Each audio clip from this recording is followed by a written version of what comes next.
fault. I foolishly tried to use T-Mobile. So let's see if anybody shows up. We had a live stream going and then it cut out service-wise. And we've been finding that once it cuts out, it doesn't come back. And so that was on T-Mobile on my phone. And I tried to connect, well, I did connect Starlink, hoping that the show would still go on, but it didn't. Nobody was there, or it didn't. I don't know why YouTube doesn't do that. If you have a, like it didn't end. Hey, Chris, glad you made it. I was just talking to the camera about why it didn't work, the other one, because I was on T-Mobile and now I'm connected to Starlink, and that was a stupid experiment of mine to think that T-Mobile was going to work down here. The service isn't that great. Hey, Justin. All right. Well, we can at least talk reenacting, you, me, and Chris.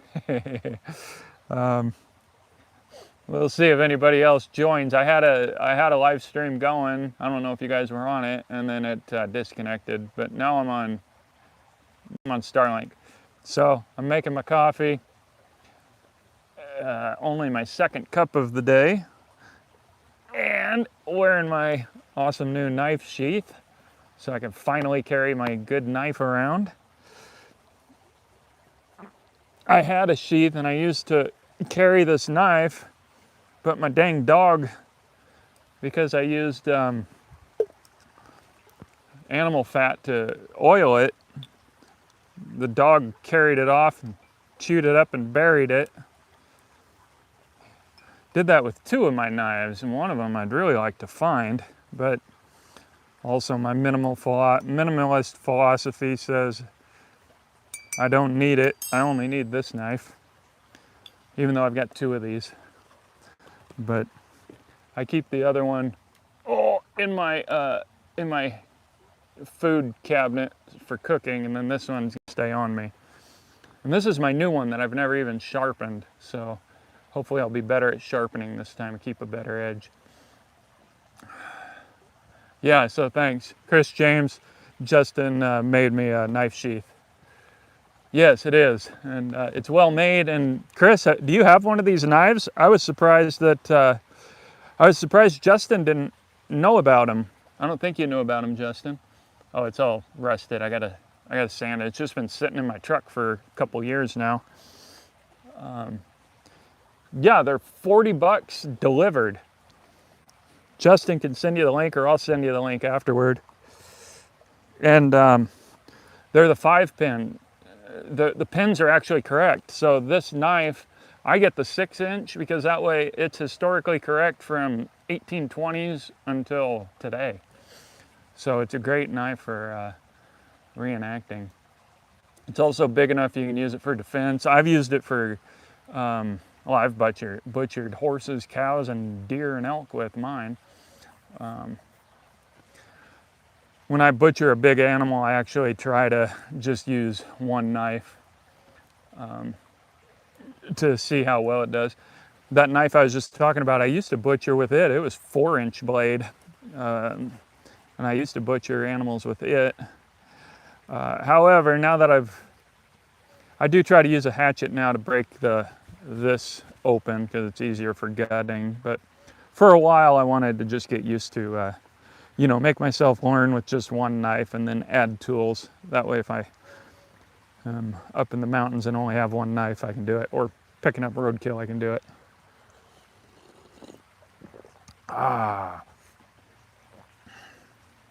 Cheers. Here's to getting viewers back. All right. No, we got more viewers now than we had on the other one. Like I say, I really don't know if moving the live streams here was a good idea. I wanted to dedicate the other channel to just historical camping, and this one more to my lifestyle and stuff. But then I didn't make any videos at all because I got obsessed with making my movie. Also, as I say all the time, I don't want to go to the mountains and subject myself and my horses to all those dang mosquitoes. Up here, down here we got flies. Up there we got flies and mosquitoes. So it's like, why in the world am I even going? But now it's starting to get cool enough that I can go up camping. And it's hunting season, so I can go do hunting and camping. So we'll get that done. Also, I'm remodeling my cabin, turning it into a, well, I'm gonna live in it, but also it's gonna double as an editing room and a movie watching room. Movie is, watching movies and analyzing them is part of making movies, so I get an excuse to watch movies. So I just bought a bunch of solar batteries. I bought 5 batteries. I've got 4 panels now, so I can watch movies at my other property and hopefully make ice with my freezer to keep. I'm looking forward to moving to my other property. So that's what's been going on.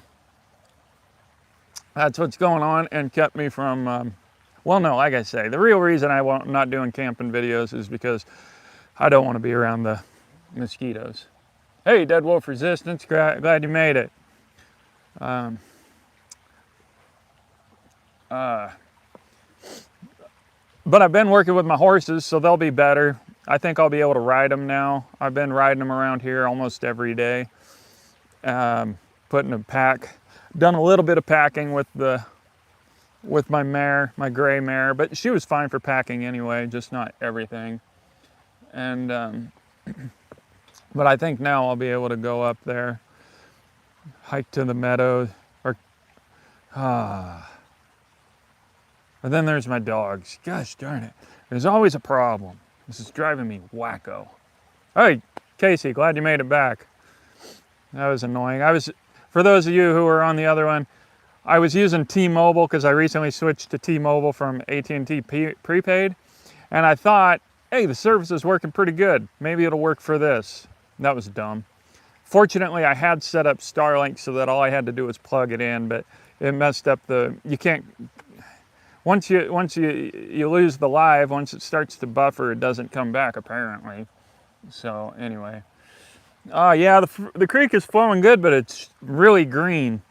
I like it when the creek is clear enough that I can use it for cooking. I don't even cook with this stuff because there's too much grit floating along. Then I'd have to filter it. So instead I'm going up to the spring a couple miles to get my cooking water. And currently I'm buying drinking water because this past spring, I went up to the spring when I moved here. Maybe it was summer by then. I don't remember when I was here. And there was little things floating around in the water. I ignored it, but pretty soon I started getting a stomach ache whenever I drank the water. So I reverted to store-bought water for drinking.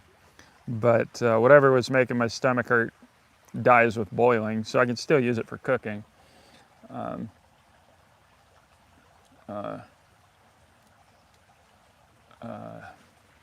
And so anyway, that's the deal with water. But now the water's clear, and I drank a gallon of it last time I went and got some, so I might be able to stop buying water. I hate buying water, but I hate having a stomach ache worse. And my other property, the water should be fine, so once I get back there. So it's just temporary.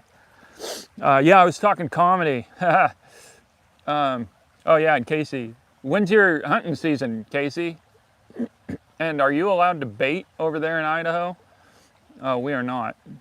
But hunting blinds, when I think hunting blinds, I think Texas, where they set up a blind and they set up a target with, not a target, they set up a grain feeder. Yeah, the reason the creek is so muddied this late in the irrigation season, irrigation ends, I think, October 15th, if I remember right. And so that means the reservoir is really low, so it's got a bunch of silt coming out. I've been wondering, I want to ask, I don't know if that whole thing is filling up with silt or if they go in and, would that be called dredging, where you dig out the silt? I'm curious what they do, because I mean, that's just the nature of water, is it brings silt. So eventually that dam, but I guess if they open it up, then it'll flow out, and maybe they clear out a lot of it. Maybe that's what's going on. Maybe they. No, Casey, it's not alkalinity. It's literally, there was things floating in it. I don't think the water here is alkaline, but I don't know. I mean, you could be right, but I just don't. Because like I said, I drank a gallon recently and it was fine. I've drinking it for years before. It was just this one time where it was flowing kind of dirty.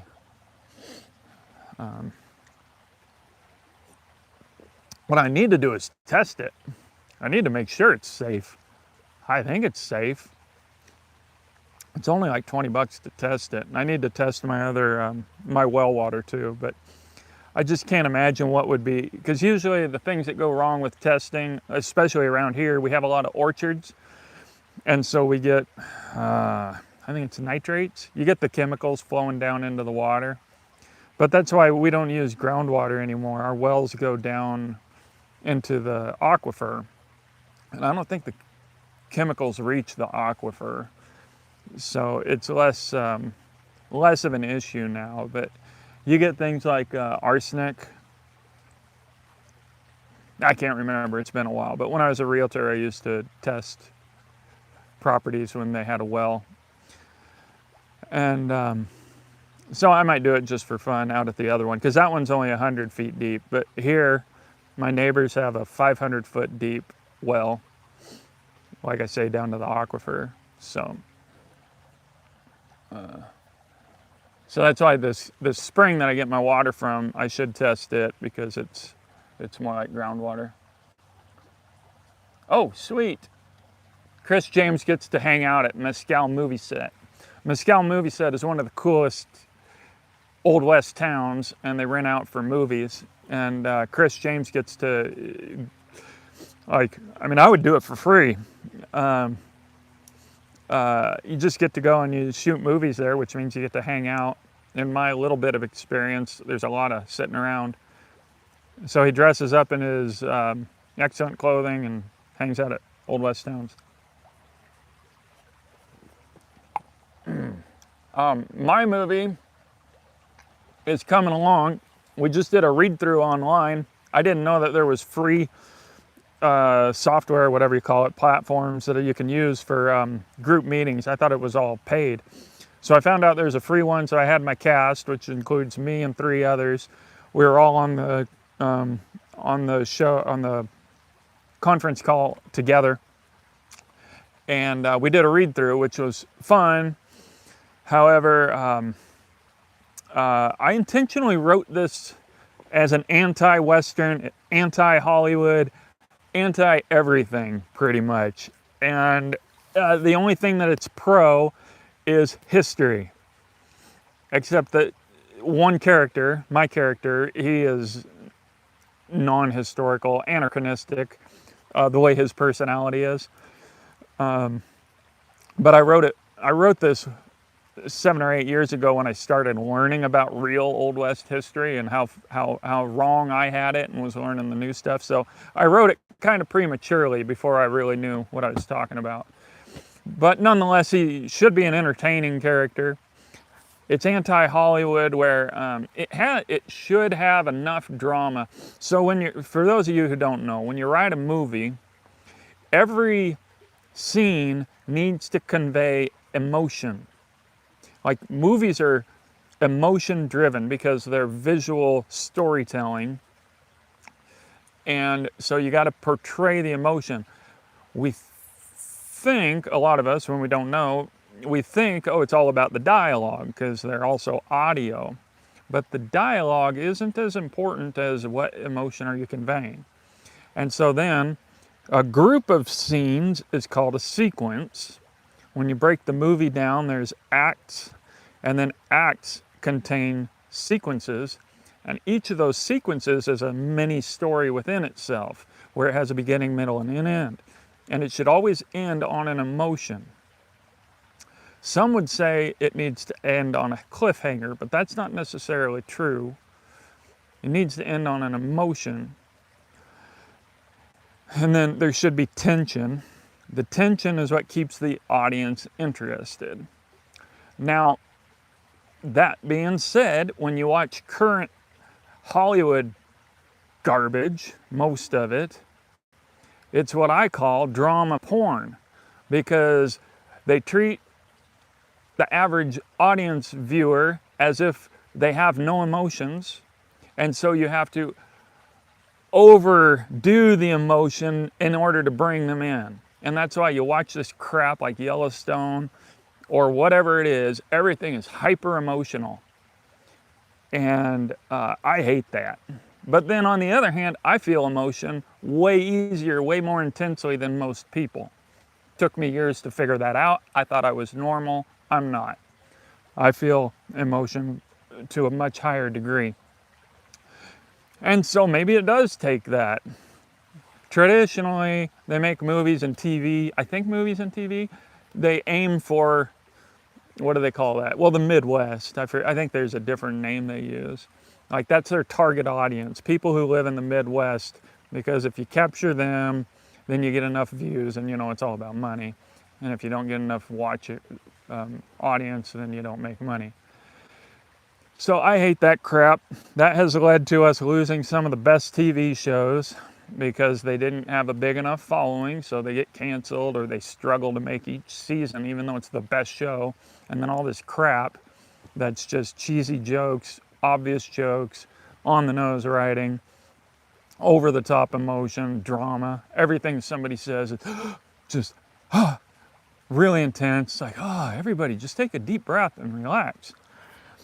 Because I don't like it being forced on me. I like emotion. That's what I love about a good movie, is when it conveys the emotion. But it can be done subtly.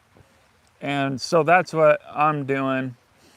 I've got some intense stuff in this movie, like the opening scene. When I wrote it, I was like, I feel like I'm just kind of making a hacky intro where it's overly dramatic. But it's kind of like it starts out there. This is my fear of why it may not be enjoyed, is because it starts out with a lot of intensity and then it kind of mellows out in my mind. But we're the worst critic, or we're the most naive about our own work. I guess, now that I'm talking about it, I guess it does kind of keep up some intensity throughout. Everybody in, well, I don't want to tell you the ending. Anyway, my big concern is that, also my character, he's very verbose. He talks a lot, because I was inspired at this time by movies like Clerks, where it's high on dialogue. And what's the plot of Clerks? It's like just these two guys hanging out outside. They go inside once in a while. And I guess the guys inside had a little bit of a story drama going on. But I call that very, very plot light, movies like that, where it's like, the plot could have been anything. The reason that movie was made, the thing that made that movie was the characters. Now, my characters aren't as entertaining as that pothead. I forget his name. I haven't watched the movie in a while. But I'm counting on the fact that everybody loves Westerns. So I'm going to set it out in a great setting.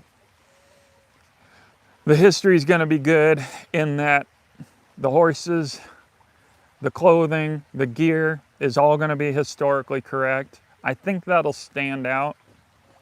It'll just look different because it's not what you're used to seeing in Hollywood movies. And each of the characters are, they all have a good character, so it's not like any of them are boring. I think I've got good actors that'll be able to pull it all out. So I'm excited about it. The thing holding me back is these projects. I'm remodeling my cabin to make it more livable, mouse-proof, and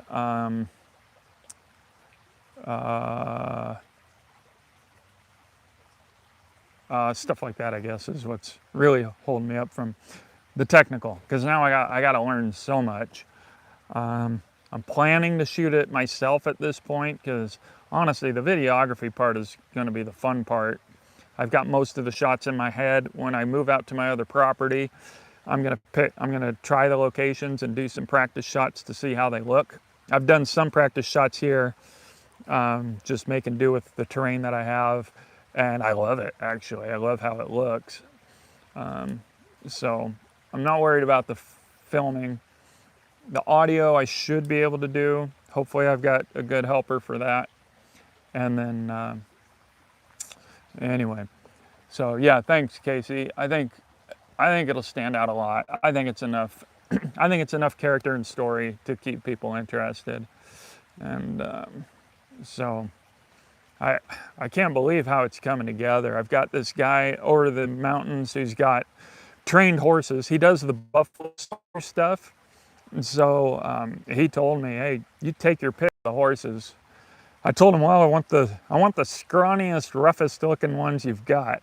Because again, Hollywood always has these beautiful polished horses that are perfectly behaved. I'm like, I want the roughest looking ones you got, because out here Mustangs were ridden. And we were famous for our Mustangs. You know, the Cayuse comes from just I think 100 miles to the east of me, but we had the same horses here. It's just that those are the ones that got famous. But the tribe here isn't known for trading pelts, even though I'm sure it was done. I'm just looking for historical proof. I'm sure they were trading pelts. Well, I know they were trading, but beaver pelts.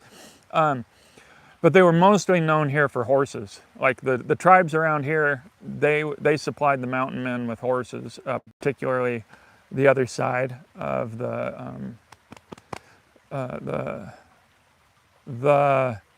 Hudson's Bay Company fort over there. They relied on the Yakimas to provide horses, which is the same as the Cayuse. Basically the same tribe, I believe. They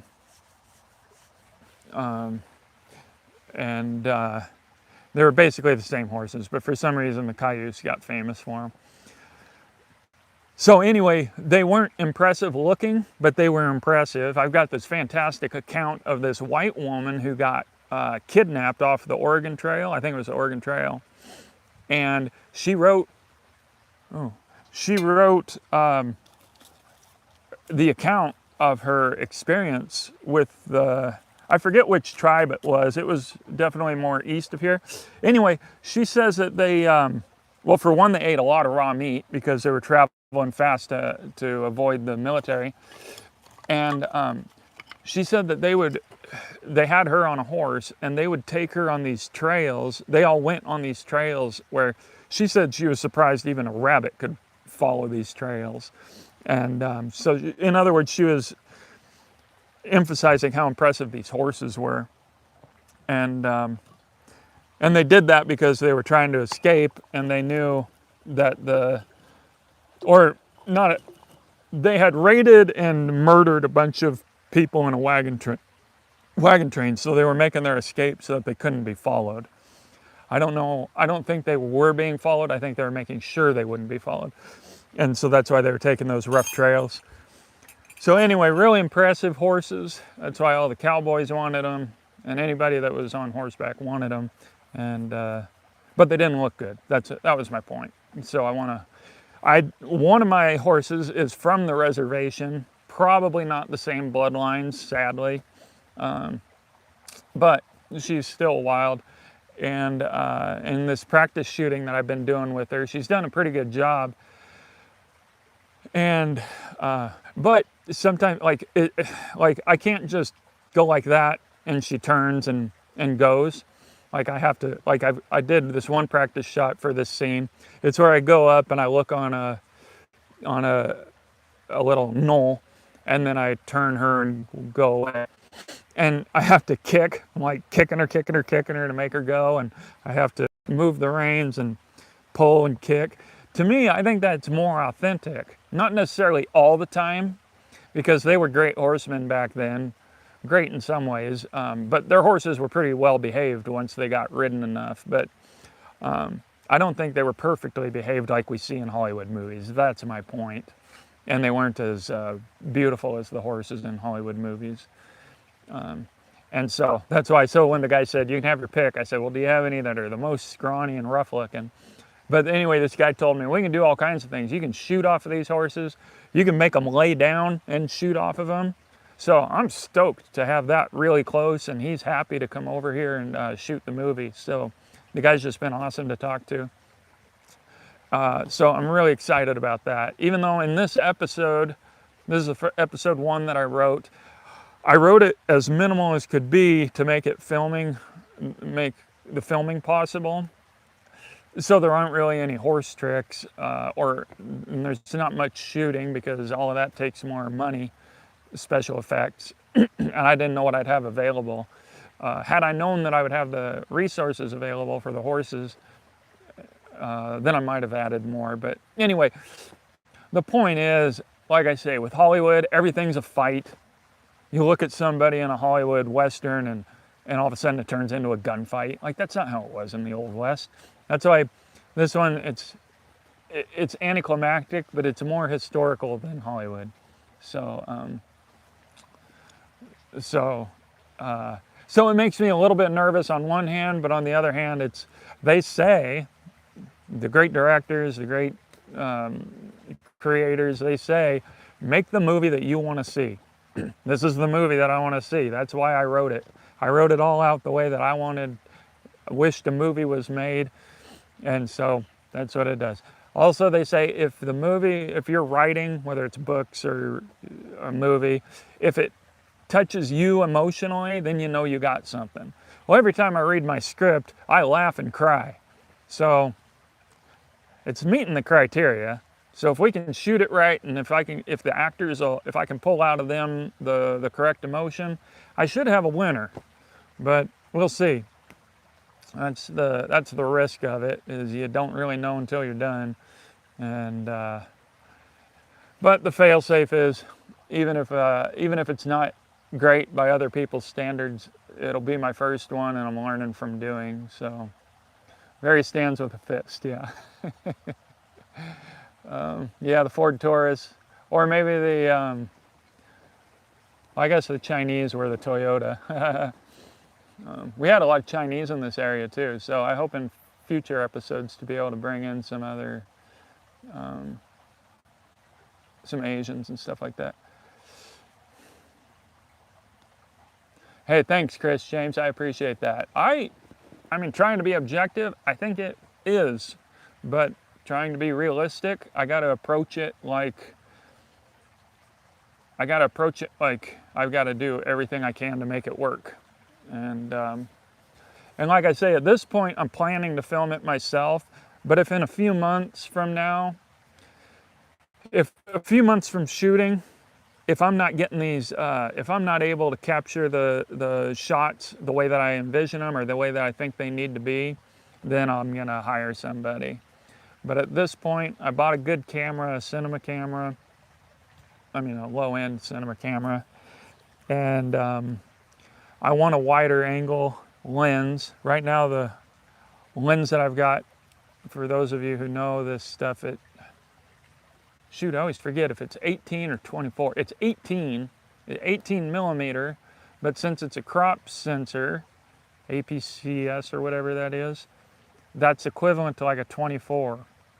So I'm looking at like a 12 millimeter lens, because that would be more like a 18 millimeter with a low f-stop. This is all the stuff I've been learning, because a low f-stop allows you to shoot in a low light. And currently the lens that I have is it's kind of a higher f-stop. It's 3.5. No, it's 4. It's a 4.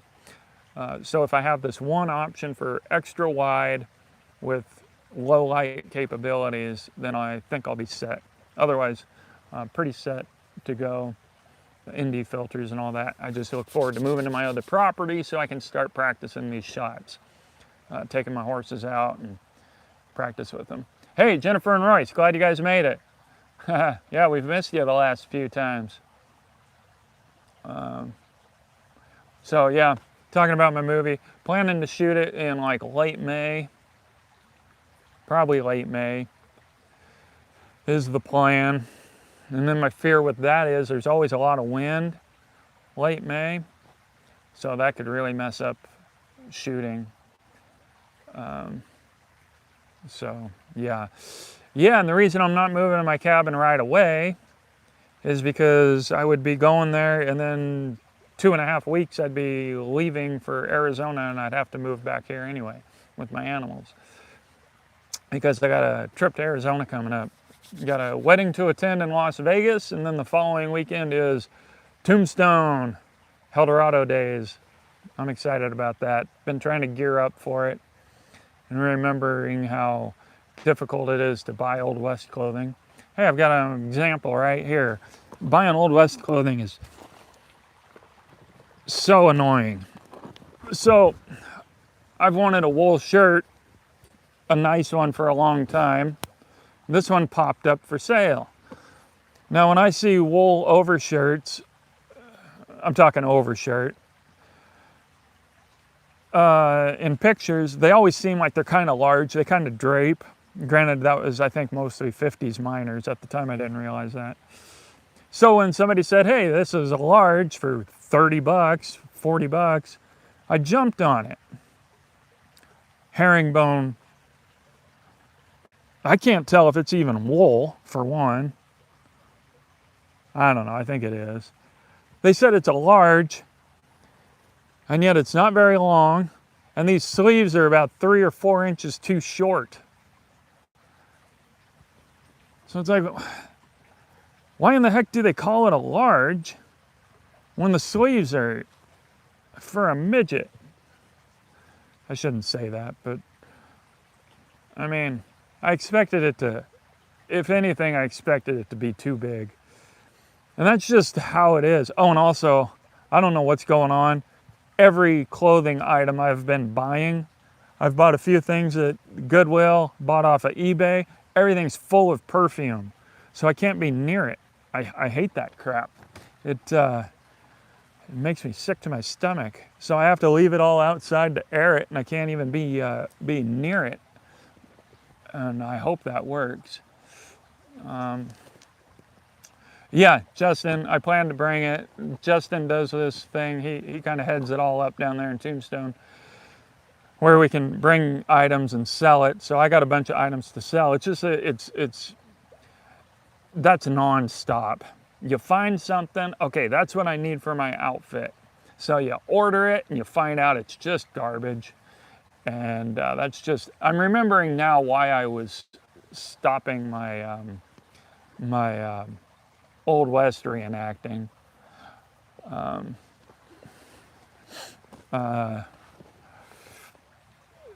Yeah, so, but the problem is I'm doing this movie, so I've got to buy stuff. And I got a foolproof shirt on order. I got to order some trousers, but the other problem, yeah, South Union Mills, I would order some trousers and a shirt, but at this point I wouldn't get them in time. And that's the other problem. Whenever you order something, it's months out, so it's hard to plan. If you got to think in the long game for reenacting, you got to think like 3 years out, and maybe in 2 years you'll get it right. So, anyway, that's my whining. I'm sick of these clothes stinking. I don't know what it is, but anyway, at least I got my knife sheath. At least that worked out. And I've got a vest on order from South Union Mills. I'm hoping it gets here in time. I might have to have him send it to Arizona since I'm leaving a little early. Whew. Yeah, so, yep, comedy. Oh, Jennifer said, we haven't missed any of your live videos. We say good morning every week. Oh, well, maybe it was last week that I thought you guys weren't on. Maybe I just missed it. Yeah. Yeah, so I was going to do comedy. Like I was saying on on the first live videos that I started and then it cut out, I was going to do comedy, a show. I got booked for it because a buddy of mine books it and it's a local. And when he contacted me, he didn't know that I stopped doing comedy. When he asked me if I wanted to do it, I initially, immediately just said, yeah, because the brewery where it takes place has got the best food. And I get free food and free drinks when I go there. And then, this was a bit I was gonna try, but so then I hung up and realized, why in the world did I do that? And started scrolling on my phone to put it out of my mind, because I realized I'm gonna have to start coming up with something funny. So then 30 days later, after scrolling on my phone for 30 days, and it wasn't a good bit anyway. But anyway, I did come up with some stuff. I came up with just a few new jokes that I was gonna do at the beginning, and then a couple of longer jokes so that I didn't have to memorize anything. These are jokes that I already had. So I was also gonna do a bit that's very controversial, and it also takes $45 of printing, because I need to print 3 pictures, and because it's a big room, I needed to print them, bigger than 8.5 by 11. And I was this close to having them printed, but I had this horrible feeling in my gut about it. So I thought, I've learned to pay attention to that, so I didn't print them. And by the way, I also get paid like 45 or 50 bucks for the show, so I thought, I'll just use the money to pay for the printing. So there again, good thing I didn't do it. And then the day of the show, again, felt sick to my gut. I don't want to do this, but I didn't want to leave my friend hanging, by canceling. So I figured out the comedy, so that helped me relax a little bit. I'm like, okay, well, I'll just do this. I'm just a host, so it's not a big deal. It's not like I'm carrying the show as a headliner or something. But the thing is, I've learned that when I get a bad feeling in my stomach about something, this is intuition, intuitive living. When I get that feeling and I listen, it's right. I had another one where I was heading to town and I saw something like, oh, I need to grab that. My impulse was, oh, I need to take that with me. But then in my mind, I think, why in the world would I take that? I don't need it. And then I get to town and there's this weird situation where I need it. I'm like, why didn't I just grab it? I knew internally that I needed it, but in my mind, I thought it was silly. And this is the difference between modern society and hunter-gatherer type people. I got to see this firsthand in Africa. The Zulu people I still consider mostly of the hunter-gatherer mentality. And it was so cool to see it firsthand.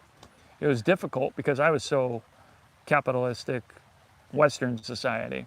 But that's what it was a really fascinating experience living in South Africa for a year, where I got to be around these people that I thought they never went through the women's rights activism movement, I guess, civil rights movement.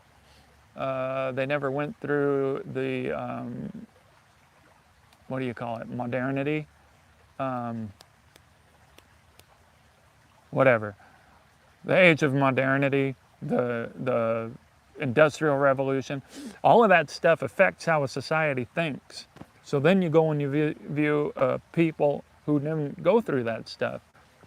It was really fascinating. Great experience.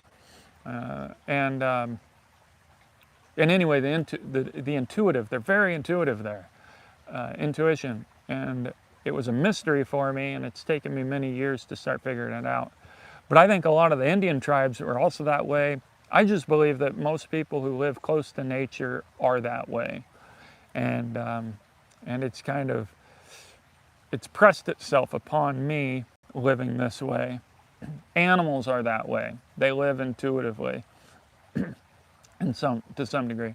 Anyway, So I've learned that when I obey it, it's always right. And but up here in society, modern society, Western civilization wants us up here because this is where we worry, and this is where we make bad decisions based off of there not being enough. And so this is where insurance thrives, because, well, what if this happens? What if this happens? What if this happens? Oh, you got to get insurance and you'll be covered. Or what if this happens? What if this happens? You got to keep your job because any of that might happen. Whereas down here, you know what's going to happen. If you've never done this, man, I encourage you to get into meditation and start just seeing if you can listen to what your body already knows. It's really fascinating. And it's always right.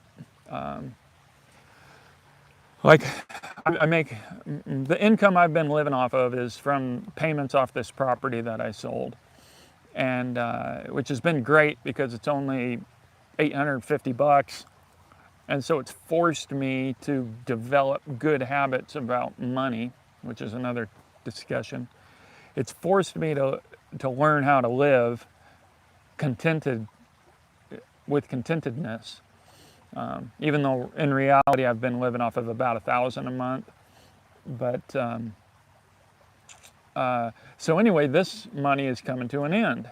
Like, for one, the guy was going to pay it off, and that started making me stressed out, thinking, oh crap, I haven't come up with another way to make money. And now the thing is, the way that I'm living, I don't want to make choices based on money. I don't want to be a slave to money like I've been all my life.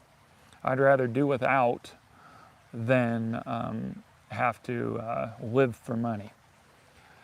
That being said, I do think it's important to develop some kind of way of making money. I don't believe in begging, in other words. A lot of YouTubers are always asking for money, and that annoys the heck out of me. And so I thought, well, I could set up some Airbnbs. That's something I've been thinking about for a long time. But I don't want to, because now I'm all of a sudden bound to all of that, and that takes priority in my life. Especially because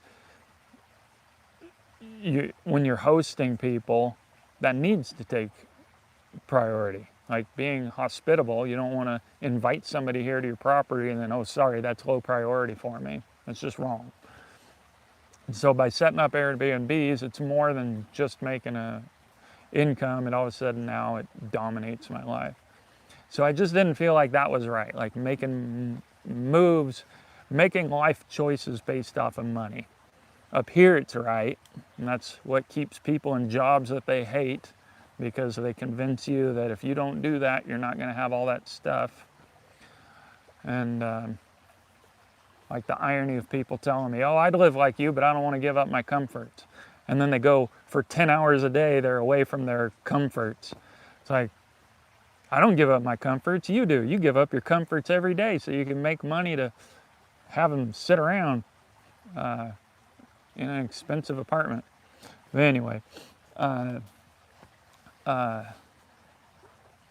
so anyway, the point there with money, I just decided, you know what? I'm not going to worry about money. I don't believe that that's the way of life. And I got to put it to the test. And so I did. I didn't do anything. I didn't do anything to make money. I didn't sell anything. I got a couple things that I need to fix up. I put my motorcycle up for sale, and it didn't sell. And then I had one guy offer me a low ball amount, of course. That's what happens on Marketplace. And I thought to myself, if I had all the money in the world, what would I do with my motorcycle? I had always wanted a Harley. It's the first Harley I owned, and I'm sentimental. And it was sitting out there where I get to walk by and look at it, and it's really cool looking.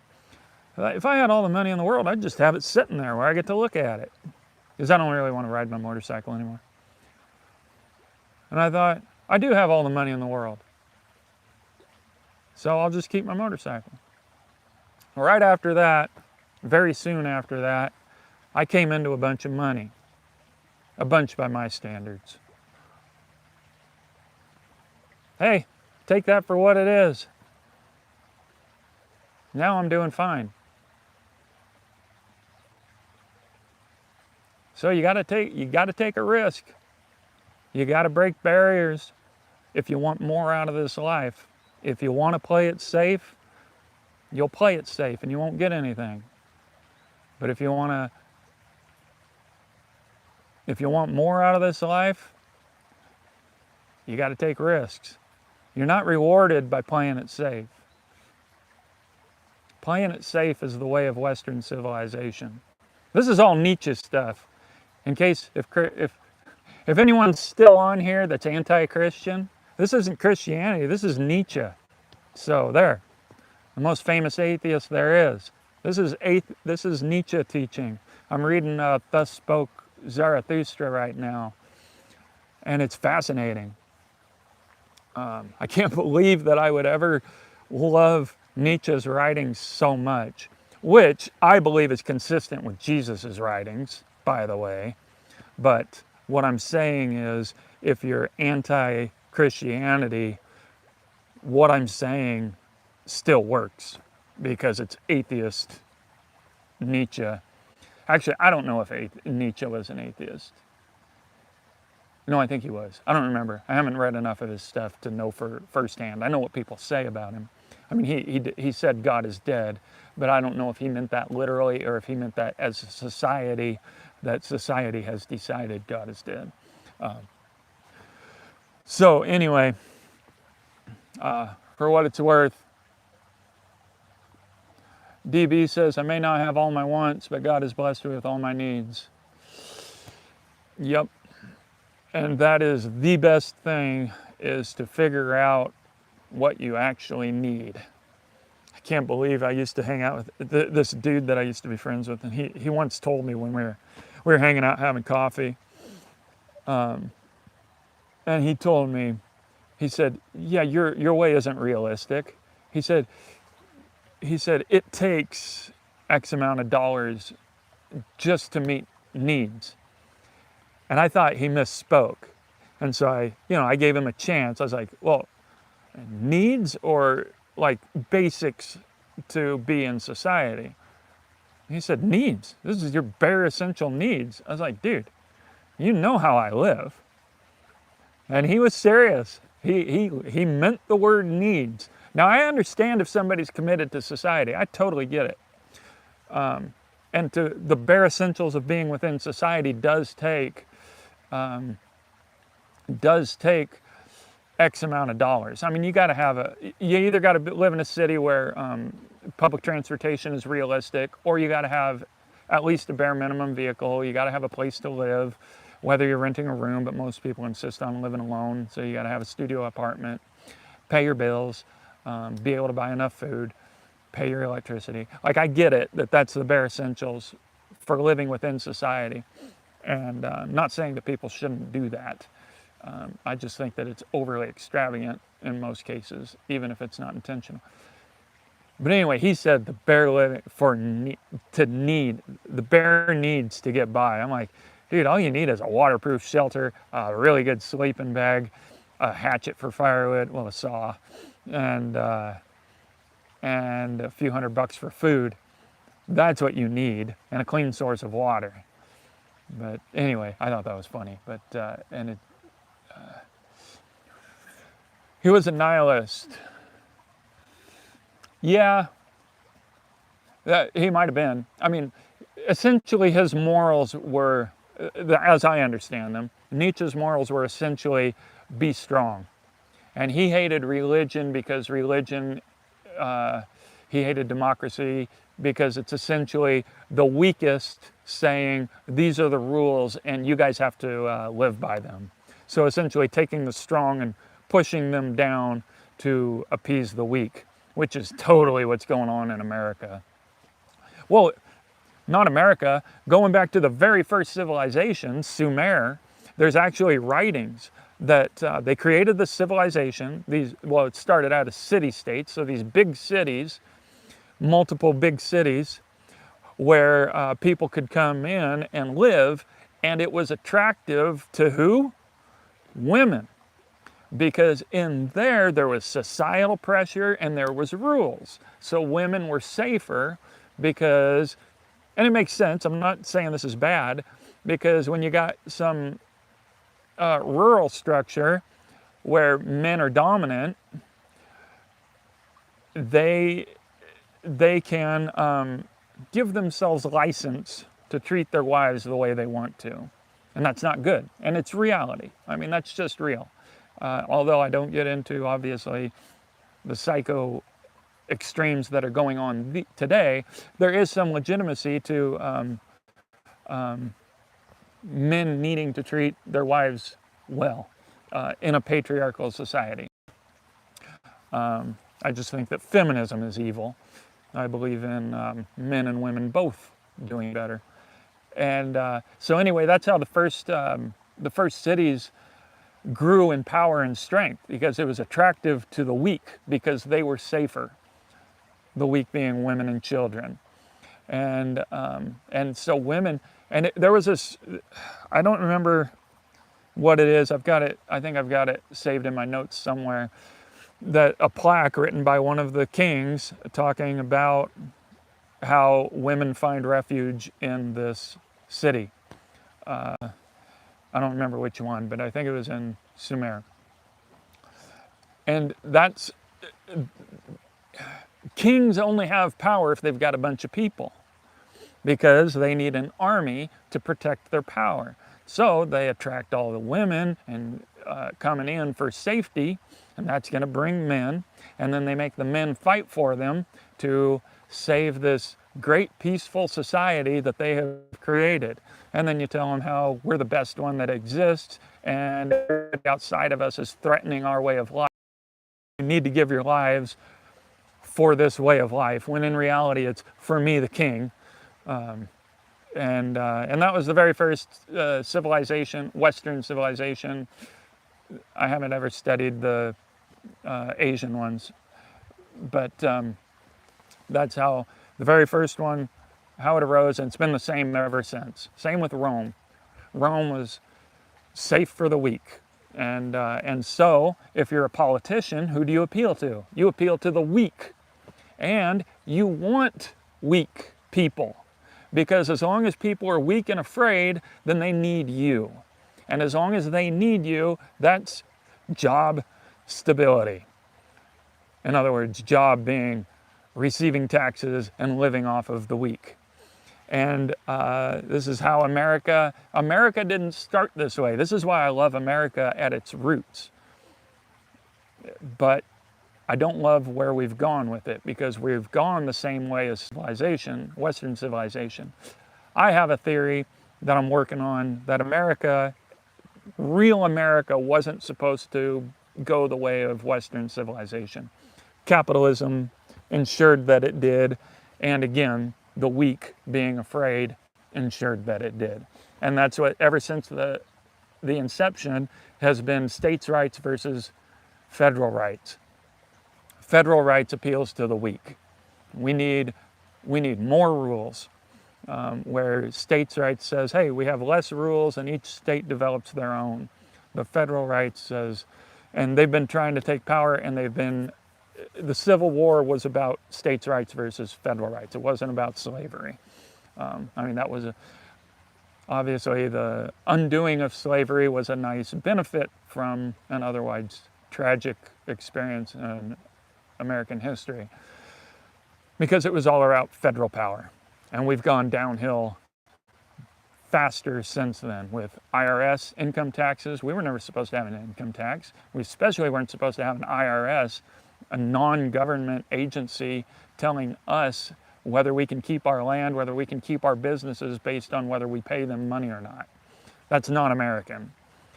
It's fear and politicians profiting off of fear. Because, well, we got to save our way of life. Otherwise, the scary people out there, all the barbarians outside of us, are going to destroy our way of life because, well, they're just sick barbarians. They have no morals. Only we have morals. The same message that's been going on since the beginning. We're talking 6,000 years of this.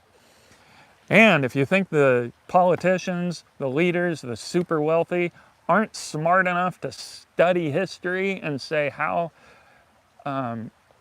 what worked back then and how do we do it, we're all going to our jobs, we're all entertaining ourselves with YouTube and Facebook. Meanwhile, the people who really run things, they know, well, this is what worked in the past for controlling masses of people. They're in a different headspace from us. Their whole thing is, I'm unique, I'm special, the masses are below me.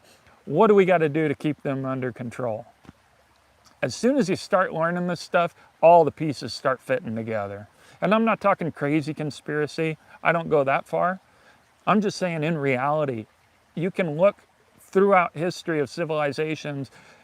The main goal for leaders is not how do we most benefit and bless the masses. It's how do we do the bare minimum for the masses without getting them to revolt. That's what it is. It's managing the masses. How do we give them the bare necessity? And that's why that whole let them eat cake thing, she made a mistake. It's not because she didn't care about the masses, she pushed it too far. Let them eat cake. Okay, that's enough. We're going to revolt. Whoops.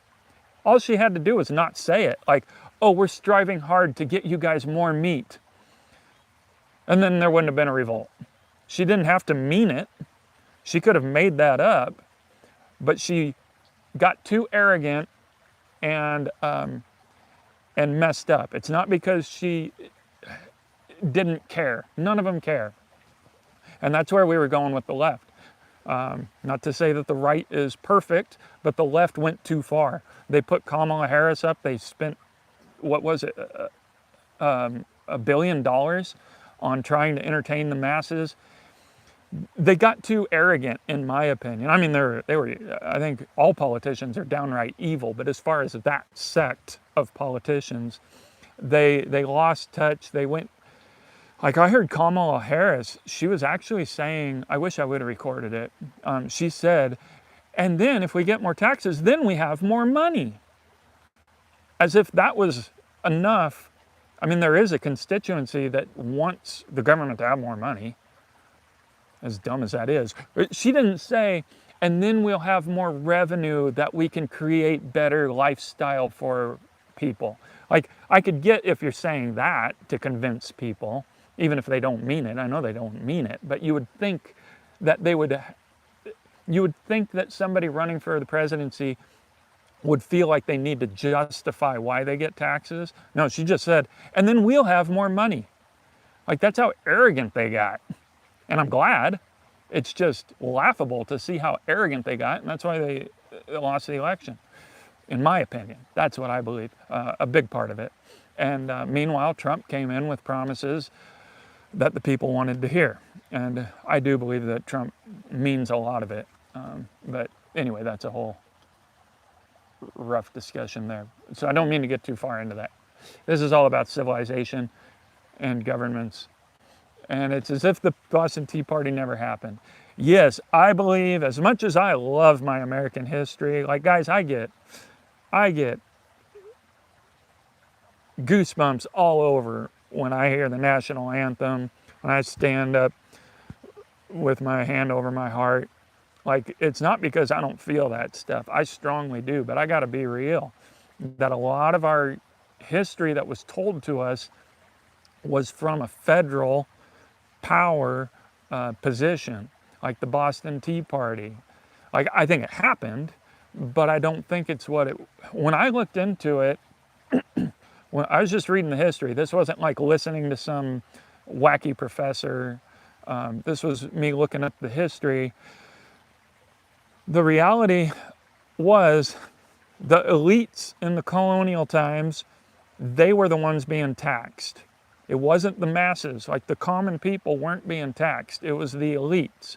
Guys like, was it Paul Revere was a silversmith, wasn't he? And it was them, they were gonna have to pay, I think it was tariffs or a tax on imports. And so what they did, they said, oh, we don't want this. And so they started riling up all the masses who weren't going to be affected. And remember, I love America. I'm glad we're not under British rule. It's just that it was done by humans, and humans are all faulty. None of them are perfect, and we're now living under the lies of federal power. And that's why I'm just saying the reality. It doesn't mean I don't appreciate America or that I wish we were British. No, I don't wish we were British. Anyway, these taxes were just going to affect the wealthy people who were running businesses. And so they stirred up the masses, telling them, hey, England is just pushing us too far, even though these people weren't even going to be affected. And so then they had to go out and fight. And don't forget, the Revolutionary War, a commoner couldn't become an officer. Like, it wasn't a grassroots thing. It was these elites. It was only people who made enough money. I forget the criteria. They had to go to college. They had to be a gentleman in order to be an officer. So it wasn't about an uprising and finding the best, like in the movie Patriot. The movie Patriot's awesome, but it wasn't quite like that. You know, it wasn't like a Civil War uprising. It was these elites. They were the officers. They promised pay to the masses. A lot of the masses, that's why they went to fight, was for the pay. And when they weren't getting paid, they left. George Washington, makes me want to cuss. He hanged one of the deserters because the deserters, they weren't getting paid, they weren't getting fed, they weren't getting clothed. So they said, screw this, we're out of here. Well, he took one of them and hanged him. He hanged somebody's son. This was a young guy. He took somebody's son because the federal government didn't follow through with their promises, and somebody expected them to follow through with their promises and said, you're not doing what you said, so I'm going to leave. And George Washington took him and hanged him. I will not forgive George Washington for that. He paid the price because after the war, his own son died, or I think it was his own son. God saw fit to take his son. Hey, take care, Casey. Glad you made it. Good luck on your deer hunting. I'll be watching for pictures. So that's just absolutely wrong and un-American. It pisses me off.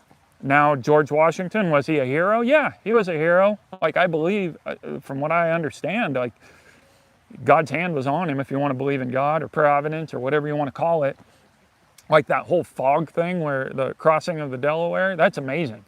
I mean, you can say it was by chance, but I feel like there was something greater than these sinful, awful men that were making it happen. There was something greater making it happen.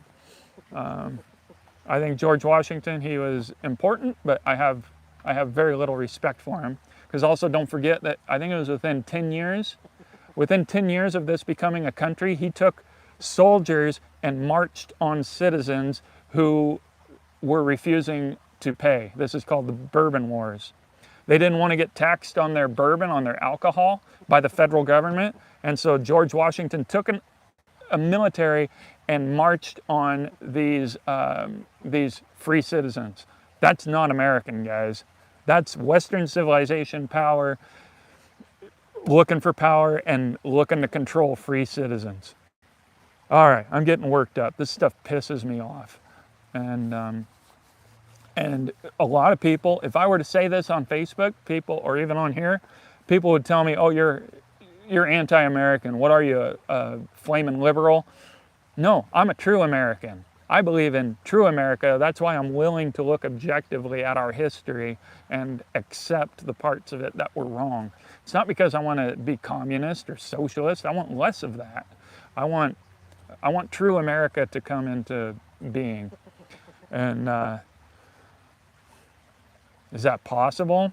I don't know. Too many people want their safety and their comforts. Too many people are too willing to live up here in their fears rather than take risks by their intuitive ways. So anyway, take some deep breaths. My fire went out. I'm cooking dog food. But the rooster wants some nonetheless. I was cooking this, oh crap, I boiled the water out of it. Well, good thing the fire died. So anyway, all right guys, this has been good for me. I love this. I like talking about this stuff. This is what's most important to me. So I hope it's been an enjoyable talk. I got to get to feeding the dogs. Poor dogs. When I forget to cook their meat, they have to suffer. I should have grabbed this meat last night and let it thaw out, and then it would have cooked really quick. But instead, it was frozen this morning, and now the dog's gotta wait. Poor things. It's all they got in life is me petting them and their food, and so poor dogs. The rooster gets fed because he eats what I eat. Now he's drinking water. Hey, good. I'm glad to hear that, Chris James. Because it's important to me. I like to talk about Christianity too, but I don't like to do it in such a way that I like to talk about this stuff where everybody can listen. That's my point. So I appreciate that. I'm glad. That to me is a victory. Everything I just said could be said in terms of atheism or Christianity. That's the irony of it. Yeah, you too, Chris. Have an awesome time.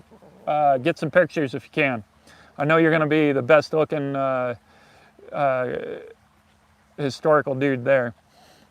All right, guys. This has been good. Thanks for listening. This is important stuff, so hope you think about it. That's Alan and Dale. All right, guys. Enjoy your day. Enjoy your weekend. And we're already into September. Woohoo! Fall is here. All right. And remember, life's a lot more fun over on the wild side.